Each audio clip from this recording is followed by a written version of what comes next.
Всем привет, с вами Джокерный Туз, и я продолжаю читать книгу «Животные герои», глава 5. Счастливые дни. Однажды я прочел объявление, что вышла в свет книга доктора А.М. Росса «Птицы Канады», и что она находилась в продаже в книжном магазине Пина Дина Гутона. На следующий же день, весь дрожа от волнения, я отправился туда. Да, она действительно была там. На ней была написана цена $1, чего бы я, чего бы я только не отдал бы за то, чтобы у меня был доллар. Если бы это была книга по искусству, я бы мог рассчитывать на помощь отца. Но отец был против моих занятий естествоведением, и я боялся обращаться к нему с этой просьбой. Я знал, что мне не на кого рассчитывать, кроме как на самого себя.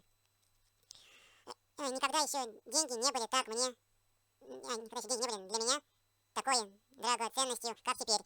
Я был готов зарабатывать эти 100 центов любым честным путем. Прежде всего я стал всем предлагателем и, наконец, продал своих кроликов, чудесную пару за 15 центов. Половина необходимой мне суммы была вручена. Неделю спустя я предложила одной женщине свои услуги перенести дрова с улицы во двор. Она заплатила мне 10 центов, теперь у меня было уже 16 центов. Потом я продала все свои камешки и получила еще 12 центов. Я искал работу, я предлагал свои вещи, свои вещи барышкинам.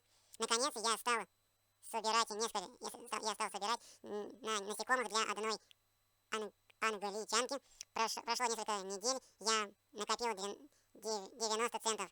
Но потом счастье изменило мне, и я никак не мог набрать остальных денег. Никому не нужен был мой труд, никто не хотел покупать мои ценности. Между тем не было дня, чтобы я не ходила к витрине каждой книжной лавки Пиндина и не смотрела жадными глазами на чудесную книгу, которая должна была открыть мне все тайны природы. Прошло целых 2 месяца, прежде чем мне удалось получить недостающие 10 центов. Вот как это было. Мой брат Вальтер и я должны были ежедневно нарубать определенное количество дров для кухни. Я аккуратно выполнял свою норму, Вальтер редко. Брат очень любил хорошо одеваться. Я же обращал мало внимания на свою одежду, чтобы заставить Вальтера хорошо работать. Наш старший брат Джон однажды сказал, что он подарит новый красивый галстук тому из нас, кто ежедневно в течение месяца будет аккуратно выполнять свою долю работы. Вальтер принял этот вызов с восторгом. Он мечтал о новом галстуке. Мне же эта награда мало привлекала. Первые дни Вальтер горячо взялся за дело, но под конец месяца у него не хватило выдержки, и он отстал. Премия выпала на мою долю. Джо дал мне 25 центов на руки, чтобы я сам выбрал себе галстук по вкусу. Когда я вышел из магазина, я думал про себя. Ни один человек в здравом рассудке не стал бы тратить 25 центов на галстук. Какой в нем толк? Какой в нем толк? Но, но за, но, блядь,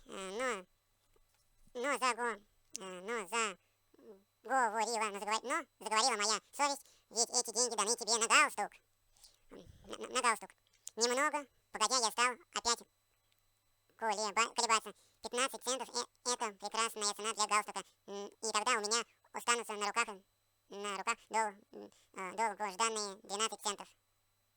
12 центов. Я поднялся к соблазну.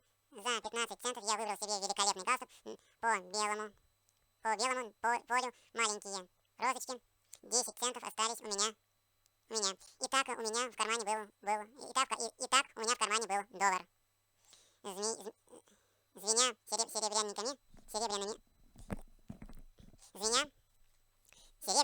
монетами, я смело вошел в книжную лавку, но должен признаться, что сердце билось у меня очень сильно. Пожалуйста, сказал я, пожалуйста, сказал я продавцу, дайте мне книгу «Роса птицы Канады». Он отвернулся он отвернулся с равнодушным видом, как я боялся, что он скажет: ты опоздал, уже все распродано, или же цена поднялась до $100. Но он сказал холодным, безжизненным тоном, в зеленом или коричневом переплете. Я с трудом прошептал: зеленого. Продавец взял одну книгу с полки, открыл ее, посмотрел, что на обороте переплета, и сказал своим монотонным голосом: $1, 10 центов долой за наличный расчет. Итого 13 центов будете любезны. Я выложил деньги как будто в полусне и чуть было не забыл вставить свои 10 центов. Схватил драгоценную книгу, прежде чем продавец успел завернуть ее, я убежал, боясь, что он вдруг заставит меня вернуться. Как мне было досадно, что я раньше не знал о скидке. При наличном расчете я ведь так страдал эти 2 месяца, тщательно пытаясь достать 10 центов. Счастливая минута могла наступить значительно раньше. Из-за этих никому не нужных 10 центов мне пришлось даже пойти на сделку со своей совестью. Но теперь книга моя. Я не сомневался, что владею ключом ко всем тайнам природы. Хотя тайны природы, что чудесный любимый мир не будет больше загадочным для меня. Всю дорогу домой я шел медленно, уткнувшись носом в книгу. Должен признаться, что я ждал от нее большего. Но это, наверное, не книга виновата. Утешал себе я. Должно быть, я просто не знаю, как с ней обращаться. Я был на 7-м небе от счастья, хотя и немного разочарован по мере того, как я все больше и больше обнаруживал слабые места книги. У меня росло желание внести в нее поправки. Эта книга, тот самый экземпляр, лежит до сих пор на моем письменном столе, и почти на каждой странице ее поправки и дополнительные заметки. Вписанные пером на иллюстрации положены краски. На белом листе, на самом конце книги и на внутренней стороне переплета мое добавление заглавленное. Ястребы и совы, определитель птиц. Эти страницы продолжили начало моей книги «Определители птиц Канады». В те дни Уиллингтон-авеню была фактически северной границей города. За ней уже были поля, потом кладбище, дальше лошиные и темные леса, которые подступали к низменности Дона. Найдя эти чудесные дикие места, мне кажется, я пережил такую же большую, возвышенную и чистую радость, какую испытывал Бальбоса, открыв Тихий океан, или же Ласаль, найдя Миссисипи. Они были мои, эти таинственные леса, и лошадиные мне принадлежала часть этого открытия. Я приходил сюда каждую субботу, хватал с собой легкий завтрак и пращу. В одну из этих прогулок, огибая высокий холм, я попал в лошиную, и там увидел чудесную полянку, покрытую густыми зарослями леса. Я долго пробирался сквозь ее густую, свежую зелень, и, казалось, не было ей конца. Ручеек спускался небольшими каскадами. Вода его была прозрачная, чистая. И сердце наполнялось радостью от каждой песенки птицы, от цоканья белок. Здесь было видно, здесь не было видно следов человека. Я не сомневался, что я первый посетил эти места. Этот райский уголок был мой. Я никому не рассказывал о своем открытии и всегда тайком уходил сюда. Здесь я решила выстроить себе хижину на берегу ручейка,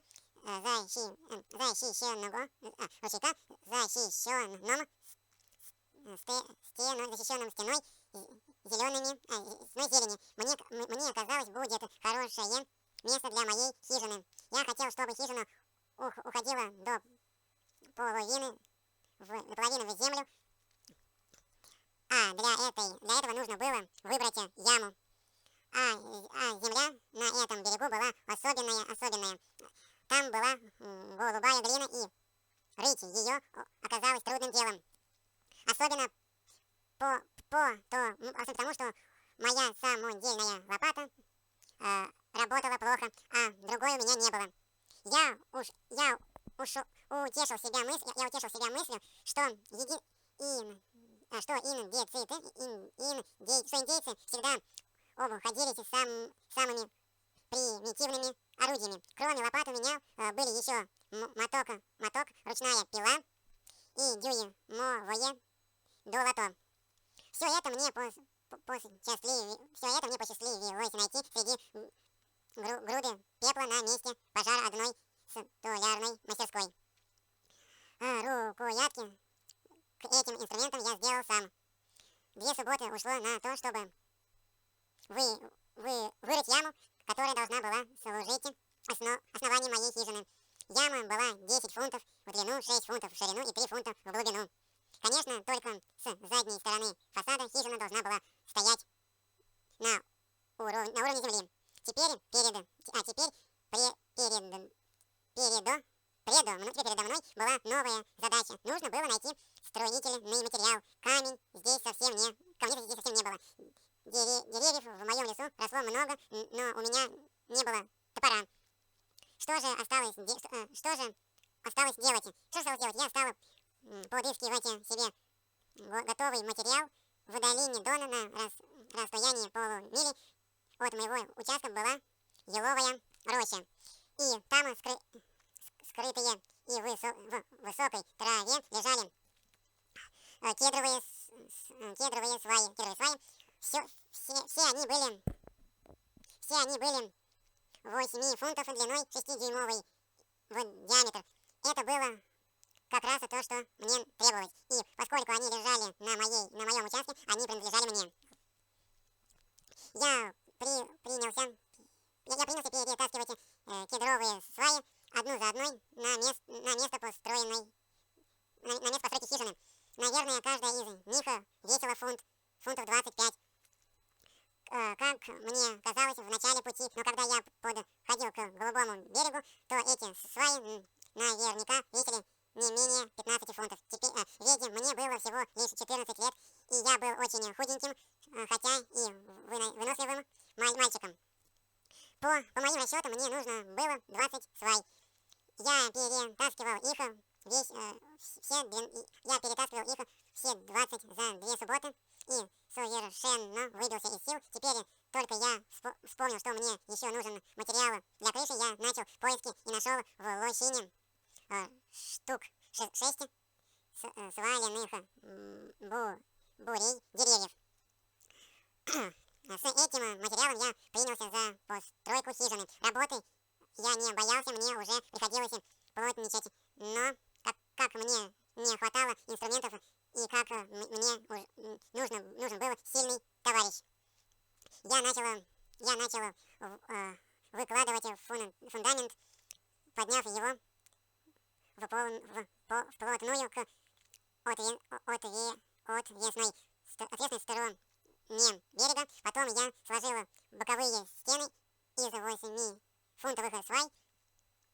В передней стене я оставил место для дверей шириной в 2 фунта. Хижина получилась в длину 10,5 фунтов. Для задней стены у меня не было подходящего материала. Нужны были бревна в 10,5 фунтов. Я снова отправился в лес на поиски и нашел 5 бревен нужной длины.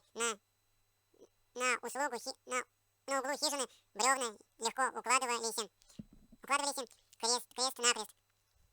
И тут я не встретил затруднений. Самое мучительное для меня было скрепить концы бревен на месте, где должны были быть подвешены двери. С большим трудом я наконец скрепил их креплениями, которые потом нужно было прибить гвоздями к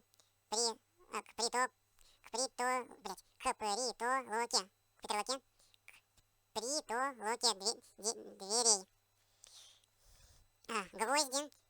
Гвозди, как мучительно было прибегать к их помощи, ведь индейцы совсем не знали гвоздей. Но что поделаешь, когда нет орудия, чтобы заточить деревянные шипы. Скрипя сердце, я стала собирать старые гвозди и продолжала строить свою хижину. Дверь мне удалось сделать следующим образом. На берегу реки я нашел доску шириной в 12 дюймов. С грехом пополам я распилил ее на 2 части своей ножовкой и сбил вместе при помощи поперечных брусьев. На одной половине двери я оставил 2 выступающих конца. У порога я продолбил дыру долотом и другую вверх по прямой на притолоке двери длинным шестом я приподнял перекладину и навесил дверь. Сооружая крышу, я сначала положил поперек 4 длинных шеста. Я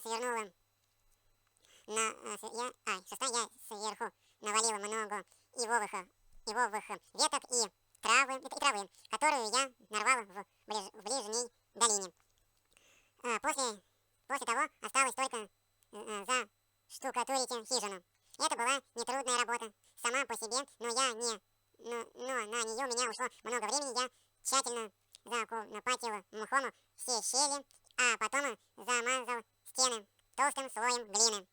И вот моя хижина была готова. Она стала настоящим жилым помещением, когда я поставил себе койку и сделал вертушку на двери, чтобы можно было запереть хижину. Если бы вы только знали, как я был счастлив. Я собирал ракушки, перья и всякие диковинки леса и раскладывал их по полочкам. Я воображал себя Робинзоном Крузо. Я играл в индейцев, бегал нагишом и перьями в волосах, и все точки своей и все тащил свой старый нож, чтобы он стал настоящим охотничьим ножом, и чтобы им можно было снимать скальпы. Я научился шить мокасины из овечьей шкуры. Правда, они выдерживали не более 2-3 дней, но зато это были волшебные мокасины. Я мечтал, что когда-нибудь мне удастся восстановить первобытную жизнь индейцев. Однажды, после того, как меня высек отец, я побежал из дома со всех ног. Мне хотелось навсегда покинуть родной кров. Было только одно место, где я мог найти себе приют. Это была моя хижина. Здесь я мог спокойно обдумать все. Здесь можно было пожить некоторое время и подготовить побег. Когда я стала приближаться к своему любимому уголку, боль в моей спине начала утихать, и сердце наполнялось радостью.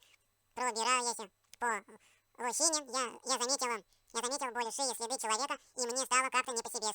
Скоро следы пропали, а когда я подходил к зарослям заслонявшими хижину, мне послышались чьи-то голоса. Я продолжал свой путь, и вдруг мое сердце замерло. Я увидел, что в моей милой хижине трое бродят, играют в карты и пьянствуют, мрази. Сейчас же я повернул обратно, все мои мечты рухнули, снова болело тело от ударов отца, и тоской щемило сердце. Я отошел в сторону и в слезах упал на землю. Прошло несколько недель, прежде чем я решил снова посетить свою хижину. Хижина была пуста, но в ней было грязно и неуютно. Всем пока. Подписывайтесь на мой канал, ставьте лайки и пишите в комментариях, что вы хотели, чтобы я еще сделал.